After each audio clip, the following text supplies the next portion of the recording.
Magandang araw mga kaibigan. Okay, pag-usapan natin ngayon ang patutsadahan ng dalawang abogado. Una, si Attorney Secretary Benhur Abalos. Medyo may pasaring siya kay Attorney Sal Panelo na yung nasaan na yung pagka patriotism, nationalism, tumulong ka na lang, Attorney Panelo, para ma maaresto na si Pastor Kibuloy, something like that, sa press conference. Nako, nalaman ni Attorney Salpanelo, Romes back siya, hopeless ka na. Okay, pakinggan natin sandali itong patutsada, rest back ni Attorney Panelo, then magbigay ako ng comment. At nabanggit niya rin po ang pangalan niyo kanina, si Secretary Abalos naman, at mayroon siyang request na tumulong na lang po kayo para isuko si Pastor. At sabi pa ni Secretary Abalos, he's appealing to your patriotism, Attorney Sam. Hindi ko yata narinig. Meron bang video doon para masagot ko siya? In the later part po ng press conference niya binanggit. Pero hindi na si Paul ang nagtanong. Mr. Benar, bakit mo naman ako sinasama? Sinasama mo pa ako dun sa mga ayaw kong abogado. Alam nyo, yan ang problema kasi sa inyo eh. Kaya yan, ayaw magpakita sa inyo. Kasi nga, hindi nyo binigyan siya ng pantay na pagtrato sa isang inaakusahan. Kaya ganyan yan. Para pareho ang ginawa ninyo kay Bantag, kay Teves, kay Pastor Kibuloy, and kay Alice Go. You tried them by publicity. You destroy their character. You diminish their reputation. You adjust them guilty as hell without the benefit of the rights of the accused in a court of law. Kaya, ayan, ayaw nila magpakita sa inyo. Pagkatapos, kung sino-sino biniblame nyo, ayan ang PNP chief. Gusto i-demanda si Presidente Duterte dahil daw nagsabi na alam niya at sikreto. Kung may pagkakorne ka rin PNP chief, nagpapatawa lang yun, nagpapatawa. And even assuming na hindi nagpapatawa, he is not obligated under the law na sabihin sa inyo. May kaso na yan. In my statement, sinabi na in the 2021 case, July, sinabi na ng korte, isa kasing abogado, pinuntahan po ng isang may warrant of arrest. Nagre-reklamo ngayon yung demanda doon sa may warrant of arrest. Bakit hindi mo sinuplong yan? O inaresto mo.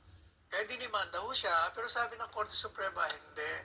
Kailangan merong positive overt act na magpapakita na itinago niya ang akusado at hinadlangan niya ang pag-aaresto ng mga pulis. Wala naman nung ganun eh. Wala namang pinapakita mga pulis na nagkausap si dating Presidente Duterte, whether sa telepono o nakita nag-usap. Wala ring ebidensya na itong si Pastor Kibuloy kausap yung mga Kingdom of Jesus Christ sa mga miyembro para makarating kay Presidente Duterte kung nasaan siya. Yan ang problema eh. Pagkatapos kayo, nananawagan kayo, nagsusuhol pa kayo ng 10 milyon. At yan isa lamang pag-amin na despite all the resources of the entire government, you cannot enforce the warrant of arrest. At yung 10 million bounty niyan, nagpapakita lamang na hopeless. Wala na kayong magawa, kaya humingi kayo ng assistance sa publiko. Pero ang problema nyo, ganito. Si Pastor Apollo Kibuloy, kung yan po ay masamang tao, maniwala kayo kung masamang tao yan, maraming niloko yan, maraming nilapastangan, hindi nyo na kailangan ng kahit anong reward. Isinuplong na sana yan noon pa. Hindi. Ibig sabihin, love siya ng tao. Yan. Sa parte naman ng mga abogado ni Pastor, mag-file na kayo kasi lahat ng kaso, throw the kitchen sink at them. mga lumalabag sa batas para sila na maikulong natin for a change. Samantala, Attorney Sal, nagkaroon din ng Okay. So, matindi, no? Hopeless. Hinawag niya, hopeless na kayo. Pag-aamin na despite the resources of the government, hindi nyo kayang arestuhin si Pastor Kibuloy. Kaya nagsuhol. Kaya anong masasabi nyo doon sa matapang na resback ni Atty. Panelo? Di ba may kanta na gano'n, hopelessly devoted to you, hopelessly. Talagang nabanggit niya yung Bantag, Tebes, Kibuloy. Ito na, Alice Go. Apat ng mga sensational warrant of arrest. So, anyway, I will not deal on Mayor Alice Go dahil hindi ko binaano yan. Tebes, paminsan-minsan, nagbablog ako. Dito ako kay Pastor Kibuloy and DG Bantag. Yung trial by publicity. I agree with Atty. Sal Panelo na yan ang nangyari. Trial by publicity. Nagkaroon ng perception kampo ni DG Bantag at itong kampo ni Pastor Kibuloy. Silang dalawa mismo kay Buloy yung Bantag na wala nang fairness. Hindi sila makakuha ng fair justice o trial. Kaya yun, nagtatago. So, despite the bounty, reward money, 2 million kay DG Bantag, tapos 10 million kay Pastor Kibuloy, mag 3 years na si DG Bantag, more than 2 years na, no? Hanggang ngayon, wala pa rin ni Anino, wala. Ilang beses nang ni-raid ang mga suspected na lugar saan nagtatago si DG Bantag. Puro zero. Walang, ni Anino, wala nga. Tapos biglang magsabi na alam nila yung location. Kaya lang, nag-iingat lang sila. Sinaalang-alang ang buhay ng mga law enforcement agencies. Wow naman, ang babait ng ating gobyerno ngayon. So, matutuwa ang ating law enforcement agencies dahil hindi sila basta-basta isabak sa stronghold ni DG Bantag. Kasi warrior yun eh. Talagang hindi yan magpapahuli ng buhay. Okay, dito naman kay Pastor Kibuloy, dahil pastor ito, yung armas na lisensyado ay sinauli na.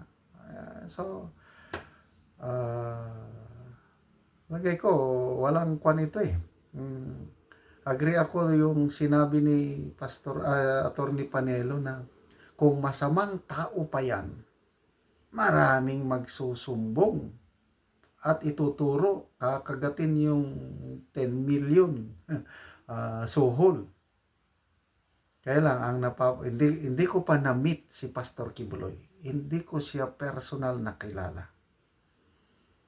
Naririnig ko lang siya lalo na nung kampanyahan pa, talagang diehard Marcos loyalist. Tatay ko, sabi niya, parents ko, Marcos loyalist. Kaya nung election 2022 is SMNI lang ang nagsuporta sa candidate BBM. All other mainstream media tinutuloy sa magnanakaw ng nagdiktador, ganon. So yung kung sino pa ang tumulong sa candidacy ng Marcos Jr., siya pa ngayon ang So halos hindi ako makapaniwala na aabot ng ganito ang sitwasyon ni Pastor Kibuloy na dahil magkaibigan sila ni PRRD, di ba? Same feather flocks together. Ang nakita ko kay PRRD, may puso, may malasakit maawain. So, dahil kaibigan niya si Pastor Kibuloy, ganun din ang tingin ko, perception ko lang yun. Hindi ko alam tungkol sa akusasyon sa kanya, sex abuse, human trafficking, bahala ng korte niyan. Basta ang nakikita ko lang dahil kaibigan siya ni PRRD at mabuting citizen si PRRD, Ate Digong, ganun din ang tingin ko, mabuting tao si Pastor Kibuloy. Kaya hanggang ngayon, walang nagsusumbong, walang kakagat sa suhol. So, ito na, challenge sa gobyerno ngayon. Hanggang kailan? Hide and seek, tago-taguan, Kibuloy, Bantag, versus the whole force of government. So, tingnan natin kung uobra ba ang 10 million na suhol.